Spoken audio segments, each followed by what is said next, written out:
കാരണഭൂതന്റെ parody, കന്നിപ്രസംഗത്തിൽ കസറി Ramesh Pisharody.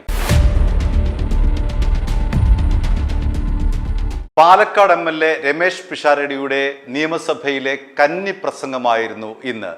ഒരിക്കലും ആരെയും നിരാശപ്പെടുത്താത്ത തമാശകളും പാരടികളും കോമഡികളും അതേപോലെ ചിന്തകളുമൊക്കെ ചേർത്തുകൊണ്ട് പിഷാരടി അങ്ങനെ ഇന്ന് കത്തിക്കയറി. ഒരു ആദ്യത്തെ സാമാജികന്റെ യാതൊരു തരത്തിലെ പതർച്ചയുമില്ലാതെ ആത്മവിശ്വാസത്തോടു കൂടി താൻ എന്തുകൊണ്ടാണ് കോൺഗ്രസ് തെരഞ്ഞെടുത്തത്, എന്തിനു വേണ്ടിയിട്ടാണ് കോൺഗ്രസ് തെരഞ്ഞെടുത്തത്, പിന്നീട് ഈ രാഷ്ട്രീയപരമായിട്ടുള്ള എതിർപ്പുകൾ എങ്ങനെയാണ് കേരളത്തിൽ വർക്ക് ചെയ്യുന്നത് എന്നതിനെക്കുറിച്ചൊക്കെ വളരെ ആധികാരികമായി തന്നെ ഏതാണ്ടൊരു 4-5 മിനിറ്റ് കൊണ്ട് അദ്ദേഹം നല്ല ഫ്ലുവൻ്റായി നല്ല വ്യക്തതയോടുകൂടി ആധികാരികമായി പറഞ്ഞു. ചിരിച്ചും ചിന്തിപ്പിച്ചും അങ്ങനെ പിഷാരടി ഇന്ന് കസറുകയായിരുന്നു അക്ഷരാർത്ഥത്തിൽ കേരള നിയമസഭയിൽ. കാരണഭൂതന്റെ പാരടി നമുക്കറിയാമല്ലോ. CPM ജില്ലാ സമ്മേളനത്തോട് അനുബന്ധിച്ച് പാറശാലയിലെ ജനാധിപത്യ മഹിളാ അസോസിയേഷൻ സംഘടിപ്പിച്ച ഏതാണ്ട് 500-ലധികം പേർ വരുന്ന തിരുവാതിരയിൽ മുഖ്യമന്ത്രിയെ പ്രകീർത്തിച്ചുകൊണ്ട്, അന്നത്തെ മുഖ്യമന്ത്രിയായിരുന്ന പിണറായി വിജയനെ പ്രകീർത്തിച്ചുകൊണ്ട് ഇന്നീ പാർട്ടി ലോകമെന്നും ശോഭിച്ചിടാൻ കാരണഭൂതൻ എന്ന് തുടങ്ങുന്ന ആ തിരുവാതിര വരികൾ പിന്നീട് പിണറായി വിജയൻ തന്നെ അത് വലിയ ട്രോളായി മാറുകയും കാരണഭൂതൻ ആരെന്ന് ചോദിച്ചാൽ അത് പിണറായി വിജയൻ എന്ന് തന്നെ ഉത്തരം നൽകുകയും ചെയ്യുന്ന തരത്തിലേക്ക് ആ ഒരു പ്രയോഗം മാറുകയും ചെയ്തു. ഇന്ന് രമേശ് പിഷാരടി അതിന് ഒരു പാരടി ഉണ്ടാക്കിക്കൊണ്ടാണ് തൻ്റെ പ്രസംഗം അവസാനിപ്പിച്ചത്.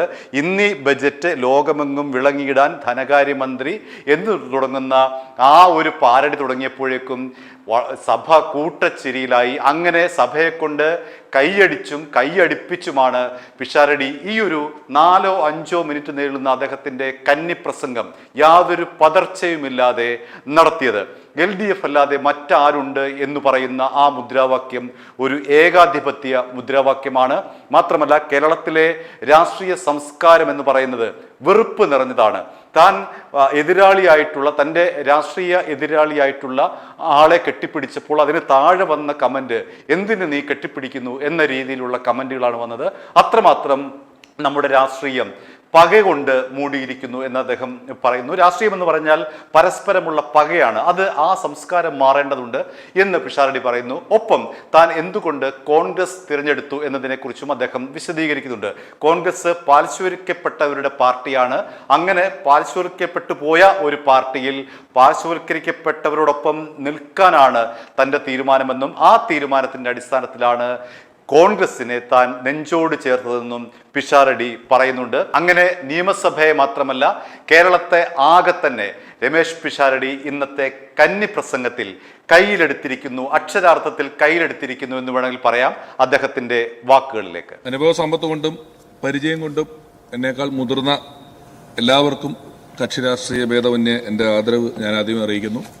കേരളത്തിലെ ഉത്സവപ്പറമ്പുകളിലെയും പള്ളിപ്പറമ്പുകളിലെയും പിന്നീട് ലോകമെങ്ങാടും മലയാളികളുള്ള സ്ഥലങ്ങളിലെല്ലാം ഓഡിറ്റോറിയങ്ങളിലെയൊക്കെ മൈക്കുകളിലൂടെ സംസാരിച്ച എനിക്ക് ഇന്ന് ജനങ്ങളുടെ ശബ്ദമായി ഈ നിയമസഭയിലെ മൈക്കിലൂടെ സംസാരിക്കാൻ അവസരം തന്ന പാലക്കാടുള്ള ജനങ്ങൾക്ക്, ആ ജനങ്ങളുടെ ഇടയിലേക്ക് എന്നെ പറഞ്ഞുവിട്ട പാർട്ടിക്ക്, നേതൃത്വത്തിന്, മുന്നണിക്ക് എല്ലാവർക്കും നന്ദി പറയാൻ ഞാൻ ഈ അവസരം ഉപയോഗിക്കുകയാണ്. സാർ, നന്ദി. പണം കൊടുത്ത് വിജയിക്കാനാകില്ല എന്ന് അരിയാഹാരം കഴിക്കുന്ന പാലക്കാടുകാർ തെളിയിച്ച ഒരു വിജയമായിരുന്നു ഈ വിജയം. അരിയാഹാരം കഴിക്കുന്ന മലയാളി എന്ന പ്രയോഗം നമ്മൾ പലപ്പോഴും ഉപയോഗിക്കുന്നുണ്ടെങ്കിലും മലയാളിയെ ഇത്രയധികം അരി ഉൽപ്പാദിപ്പിക്കുന്ന സ്ഥലമായ പാലക്കാടുള്ള നെല്ല് കർഷകർ അനുഭവിക്കുന്ന പ്രശ്നങ്ങളെക്കുറിച്ച് എനിക്ക് മുമ്പ് ശ്രീ VT ബൽറാമും സുമേഷും ഒക്കെ സംസാരിച്ചതുകൊണ്ട് ഒരിക്കൽ കൂടി ആവർത്തിച്ച് ഞാൻ സമയത്തെ അപഹരിക്കുന്നില്ല. എങ്കിലും ഈ ബജറ്റിൽ സാറായി നെല്ല് കർഷകരുടെ പ്രശ്നങ്ങൾക്ക് ഒരു സീസണൽ പ്രശ്നമല്ലാതെ ഒരു ശാശ്വത പരിഹാരം കാണുമെന്നൊരു വാക്കുണ്ടായിരുന്നു എന്നത് പാലക്കാടുള്ള ആളുകളെല്ലാം ഏറെ പ്രതീക്ഷയോടെയാണ് കാണുന്നത്. അത് വലിയ സന്തോഷം. ഒപ്പം കലാമേഖലയിൽ നിന്നും വന്ന ഒരാളെന്ന നിലയിൽ ചലച്ചിത്ര മേഖലയ്ക്ക് വ്യവസായ സ്ഥാനം, ടൂറിസത്തിനും ചലച്ചിത്രത്തിന് നൽകിയ വ്യവസായിക സ്ഥാനം വ്യവസായമായി പ്രഖ്യാപിച്ചതും അതിന് തന്ന ഒരുപാട് കാര്യങ്ങൾ ഞാൻ ഈ സമയം നന്ദി പറയാൻ കൂടി ആഗ്രഹിക്കുകയാണ്. ഒപ്പം എൻ്റെ ഗുരുനാഥൻ കൂടിയായ സലീമേട്ടന് 1 കോടി രൂപയുടെ ഒരു സ്മാരകം പണിയും എന്ന് പറഞ്ഞു. പക്ഷേ പലർക്കും സാമൂഹ്യ മാധ്യമങ്ങളിൽ പെട്ടെന്ന് ഈ സ്മാരകം എന്നുള്ള വാക്ക് കേൾക്കുമ്പോൾ പ്രതിമ എന്നുള്ള രീതിയിലാണ് ഓർമ്മ വരുന്നത്. അതുകൊണ്ട് ഇതിൻ്റെ ആവശ്യകത എന്തെന്ന് പലരും ചോദിക്കുന്നുണ്ട്. അത് ജനോപകാരപ്രദമായ എന്തെങ്കിലും ഒരു കാര്യമായിരിക്കുമെന്നുള്ളത് നമുക്ക് വൈകാതെ തന്നെ പ്രഖ്യാപിക്കാൻ കഴിഞ്ഞാൽ സാമൂഹ്യ മാധ്യമങ്ങളിലെ ഈ തെറ്റിദ്ധാരണ നമുക്ക് മാറ്റാൻ കഴിയും. ജനങ്ങൾ നമുക്ക് തരുന്നത് അധികാരമല്ല ഉത്തരവാദിത്വമാണെന്നുള്ള വലിയ ബോധ്യം നമുക്ക് ഓരോരുത്തർക്കുമുണ്ട്. കാരണം ആ ഉത്തരവാദിത്വം പലതിനെയും ചെറുക്കുന്നതിനാണ്. ഈ വർഗീയത എന്ന് പറയുന്ന വാക്ക്, ഇപ്പോൾ വർഗീയതയെ ചെറുക്കാൻ വേണ്ടി നമ്മൾ നിൽക്കുന്നു പറയുമ്പോഴും ഈ വർഗീയത എന്ന് പറയുന്ന വാക്ക് പലപ്പോഴും മതവുമായി മാത്രം ബന്ധപ്പെട്ട് നിൽക്കുന്ന ഒരു വാക്കല്ല. അതിന് രാഷ്ട്രീയ വർഗീയത എന്ന് പറയുന്ന ഒരു സ്ഥലം അല്ലെങ്കിൽ ഒരു വർഗത്തെ സംബന്ധിക്കുന്ന വാക്കാണ്. ഏതെങ്കിലും ഒരു രാഷ്ട്രീയ പാർട്ടിയാണെങ്കിലും അത് മറ്റെല്ലാവരും എതിർക്കപ്പെടേണ്ടതാണെന്നും മറ്റെല്ലാം ഇല്ലായ്മ ചെയ്യപ്പെടേണ്ടതാണെന്നും മറ്റാരും ശരിയല്ലെന്നും നമ്മൾ മാത്രമാണ് ശരിയെന്ന് വിശ്വസിക്കുന്നതും ഒരു വർഗീയത തന്നെയാണ്.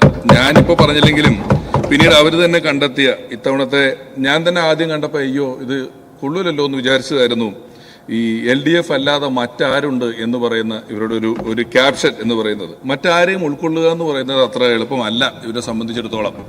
ഞാൻ തന്നെ പാലക്കാട് ജില്ലയിൽ നടന്ന ഒരു പൊതുപരിപാടിയിൽ എൻ്റെ എതിർ സ്ഥാനാർത്ഥിയെ കണ്ടപ്പോൾ അദ്ദേഹത്തെ കെട്ടിപ്പിടിച്ചു. ഒരു UDF-കാരൻ എന്നോട് നിങ്ങൾ എന്തിനാ എതിർ സ്ഥാനാർത്ഥിയെ കെട്ടിപ്പിടിച്ചെന്ന് ചോദിച്ചില്ല, തെരഞ്ഞെടുപ്പിന് ശേഷമാണ്. ഞാൻ അതിൻ്റെ കമൻറ്റ് ബോക്സ് നോക്കിയപ്പോഴും എന്തിനാടാ ഞങ്ങളുടെ സ്ഥാനാർത്ഥിയെ കെട്ടിപ്പിടിച്ചെന്ന് ചോദിച്ചു. പിന്നെ എന്നെ ചീത്ത വിളിച്ചുകൊണ്ടിരിക്കുകയാണ് ഒരു പ്രദേശം മുഴുവൻ. ഞാനിതെന്താ ഇവരിങ്ങനെ വിളിക്കുന്നതെന്നൊക്കെ ആലോചിച്ചപ്പോഴാണ് അറിഞ്ഞത് നമ്മുടെ പ്രിയപ്പെട്ട ജനീഷിന് ചോറ് കൊടുത്തതിൻ്റെ പേരിൽ ഒരാളെ പാർട്ടിയിൽ നിന്ന് പുറത്താക്കിയിട്ടുണ്ടായിരുന്നു എന്നുള്ളത്. അപ്പോൾ ഇപ്പോഴും ഇൻക്ലൂസീവായി ചിന്തിക്കുക എന്ന് പറയുന്നത് ഇവർക്ക് സാധിക്കുന്നില്ല. അതെന്താണെന്ന് എനിക്കറിയില്ല. ഇൻക്ലൂസീവായി ചിന്തിക്കാൻ ഇന്ത്യയെ പഠിപ്പിച്ച ഒരു പാർട്ടിയുടെ പ്രതിനിധിയായി നിൽക്കാൻ കഴിയുന്നു എന്ന് പറയുന്നത് എൻ്റെ ഏറ്റവും വലിയ ഭാഗ്യമായി ഞാൻ കരുതുന്നു. കാരണം പലരും ചോദിച്ചു എന്തുകൊണ്ടാണ് കോൺഗ്രസ് എന്ന് പറയുന്ന ഒരു പാർട്ടിയിലേക്ക് വരുന്നത് എന്ന്. കാരണം ഇന്ത്യക്ക് സ്വാതന്ത്ര്യം കിട്ടുന്നത് 200 കൊല്ലത്തെ ബ്രിട്ടീഷിന്റെ ഭരണം കഴിഞ്ഞിട്ടാണ്. സ്വാതന്ത്ര്യം കിട്ടുന്ന സമയത്ത് ഇന്ത്യയുടെ വിദ്യാഭ്യാസത്തിന്റെ ശതമാനം 12% ശതമാനമാണ്. ലിറ്ററസി 12%. മനുഷ്യന്റെ ശരാശരി ആയുസ്, ഇന്ത്യക്കാരന്റെ ആയുസ് 35 വയസ്സാണ്. കമ്മ്യൂണിക്കേഷന് യാതൊരുവിധ മാർഗങ്ങളുമില്ല. റേഡിയോ പോലും ഒരു ഗ്രാമങ്ങളിലില്ല. ഭാഷയില്ല, വിദ്യാഭ്യാസമില്ല. മലേറിയയും കോളറയും പോലെയുള്ള വലിയ വലിയ അസുഖങ്ങൾ പിടിച്ചിരിക്കുന്നു. ആ സമയത്ത് ഇന്ത്യയുടെ ഏറ്റവും പ്രാധാന്യം അറിയിക്കുന്ന ലക്ഷ്യം റോഡുകളോ പാലങ്ങളോ ഒന്നും ആയിരുന്നില്ല. ഇന്ത്യ അത്ര വാഹനങ്ങളുമില്ല. ഇന്ത്യയെ നിവർത്തി നിർത്തുക, നേരെ നിൽക്കുക, നട്ടൽ നിവർത്തി നിൽക്കാൻ പഠിപ്പിക്കുക എന്നുള്ളായിരുന്നു. അങ്ങനെ ഒരു ഉദ്യമം ഏറ്റെടുത്ത് 10-50 വർഷം കൊണ്ട് ഇന്ത്യയെ ഹരിത വിപ്ലവത്തിലൂടെയും വ്യാവസായിക വിപ്ലവത്തിലൂടെയും പഞ്ചവത്സര പദ്ധതികളിലൂടെയും നിവർത്തിയ ഒരു പ്രസ്ഥാനം. അങ്ങനെ നിൽക്കാൻ പഠിച്ചപ്പോഴാണ് BJP അധികാരത്തിലെത്തുന്നത്. BJPക്ക് അധികാരത്തിലെത്തുമ്പോൾ കയ്യിൽ മൊബൈൽ ഫോണുമായിട്ടുള്ള ഇന്ത്യക്കാരെയാണ് കിട്ടിയിട്ടുള്ളത്. 200 വർഷം ബ്രിട്ടീഷ് ഭരിച്ച ഇന്ത്യ കോൺഗ്രസിനും 54 വർഷം കോൺഗ്രസ് ഭരിച്ച ഇന്ത്യ BJPക്കും കിട്ടിയതുകൊണ്ടാണ് ഇപ്പോൾ ഈ 10 കൊല്ലത്തിന് മുമ്പ് എന്താണ് ഇവരുണ്ടാക്കിയതെന്നുള്ള ഒരു ചോദ്യം എപ്പോഴും കാണാൻ സാധിക്കുന്നത്. ഈ രാഷ്ട്രീയത്തിൽ അങ്ങനെ പുതിയ ചരിത്ര നിർമ്മാണങ്ങളിലൂടെ അപഖ്യാതി പറഞ്ഞു വരുത്തുന്നതിലൂടെ കോൺഗ്രസ് എന്ന് പറയുന്ന UDF എന്ന് പറയുന്ന ഈ ഒരു പ്രസ്ഥാനം പാർശ്വവൽക്കരിക്കപ്പെടുന്നു എന്ന് തോന്നുമ്പോൾ പാർശ്വവൽക്കരിക്കപ്പെടുന്നവരോടൊപ്പം നിൽക്കുന്നതാണ് ഏറ്റവും നല്ല രാഷ്ട്രീയമെന്ന ബോധ്യമുള്ള എനിക്ക് ഒരു പൗരനെന്ന നിലയിൽ എൻ്റെ പൗരബോധത്തിന്റെ ഭാഗമായി ഈ പ്രസ്ഥാനത്തോടൊപ്പം ചേർന്ന് നിൽക്കുക എന്നത് ഏറ്റവും അനിവാര്യമായ കാര്യമായിരുന്നു എന്ന് ഞാൻ മനസ്സിലാക്കുന്നു. അങ്ങനെ ഏറ്റവും അനിവാര്യമായ ഒരു പൗരന്റെ കടമ ചെയ്തുകൊണ്ടാണ് ഇത്തവണ കേരളത്തിലെ ഓരോ ജനങ്ങളും നമ്മുടെ പാർട്ടിയെ പാർശ്വവൽക്കരിക്കപ്പെടുന്ന നമ്മളോടൊപ്പം ചേർന്ന് നിന്നതും നമ്മളിന്ന് മുഖ്യധാരയിലേക്ക് ഏറ്റവും സജീവമായി തിരിച്ചു വന്നിട്ടുള്ളതും. അവരോടും നന്ദി പറയാൻ ഈ അവസരം ഉപയോഗിക്കുന്നു. ബഡ്ജറ്റിനെ കുറിച്ച് ഉള്ള അവലോകനമാണ്. ബഡ്ജറ്റിനെ കുറിച്ച് ഇനിയും നമ്മുടെ തന്നെ പാർട്ടി അല്ലെങ്കിൽ നമ്മുടെ തന്നെ ബഡ്ജറ്റാണ്. അതിനെക്കുറിച്ച് ഇനിയും ഞാൻ ഒരുപാട് ഇവിടെ നിന്ന് പ്രസംഗിക്കുക എന്ന് പറയുന്നത് ഒരു നല്ല കാര്യമല്ല. വേണമെങ്കിൽ ഇന്ന് ഈ ബജറ്റ് ലോകമെങ്കും വിളങ്ങിയിടാൻ ധനകാര്യമന്ത്രി തന്നെ എന്ന് പറയുന്ന ഒരു പാട്ടിനൊക്കെ സ്കോപ്പുണ്ട്. പക്ഷേ നമ്മളത് ചെയ്യുന്നില്ല. ഏറ്റവും കാര്യമായി തിങ്ക് ടാങ്ക്, ജെൻസി പോലെയുള്ള ഒരുപാട് വാക്കുകൾ മുൻപ് ബജറ്റുകളിൽ കേട്ടിട്ടില്ലാത്ത വാക്കുകൾ കേട്ട ഒരു ബജറ്റാകുക കൊണ്ട് തന്നെ ഇത് കാലത്തിനൊപ്പം നിൽക്കുകയും കാലത്തിന് മുന്നേ സഞ്ചരിക്കുകയും ഒക്കെ ചെയ്യുന്ന ഒരു ബജറ്റാണ്. ഈ ബജറ്റിനെ ഞാനും ഏറ്റവും ഹൃദയപൂർവ്വം സ്വീകരിക്കുന്നു, സ്നേഹിക്കുന്നു. കടമ ചെയ്ത വഴിയും അല്ലാതെയും നമുക്ക് ഈ വലിയ വിജയം സമ്മാനിച്ച ജനങ്ങളോട് നന്ദി പറഞ്ഞുകൊണ്ട്, ഉത്തരവാദിത്വം പറഞ്ഞുകൊണ്ട് എൻ്റെ 2 മിനിറ്റ് ഞാൻ ദാനം ചെയ്തിരിക്കുന്നു. അപ്പോൾ ഒരിക്കൽ കൂടി എല്ലാവർക്കും ഹൃദയപൂർവ്വം നന്ദി. Thank you. i2i News, an eye for truth. i2i News subscribe ചെയ്തിട്ടില്ലാത്തവർ ഇപ്പോൾ തന്നെ സബ്സ്ക്രൈബ് ചെയ്യുക.